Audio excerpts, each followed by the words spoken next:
نحمده ونصلي على رسوله الكريم أما بعد فأعوذ بالله من الشيطان الرجيم بسم الله الرحمن الرحيم من عمل صالحا من ذكر أو أنثى وهو مؤمن فلنحيينه حياة طيبة.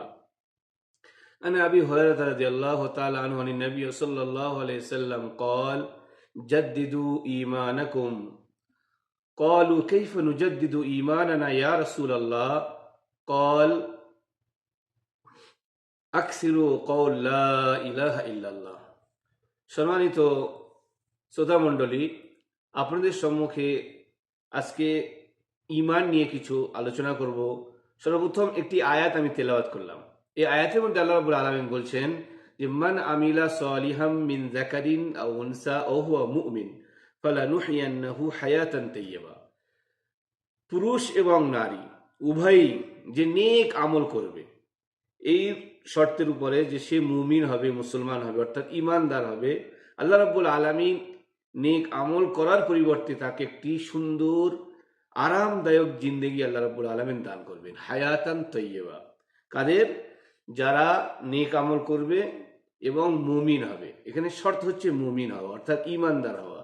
এই যে পুত এবং পবিত্র এবং একটি খুব সম্মানজনক আল্লাহ রাব্বুল আলামিন তাদের হায়াত, তাদের জীবন দান করবেন, এর অনেক রকম ব্যাখ্যা আছে। যেমন কোনো মুফাসসিরগণ বলছেন যে আল্লাহ রাব্বুল আলামিন তার রিজিকে বরকত দান করবেন।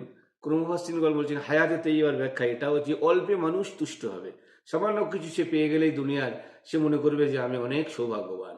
এরকম একই হায়াতে তাইয়্যিবা বলা হয়। তো কিন্তু নবী সাল্লাল্লাহু আল্লাহ রাব্বুল আলামিন যে শর্ত দিলেন সেটা হচ্ছে মুমিন হওয়া, মুসলমান হওয়া।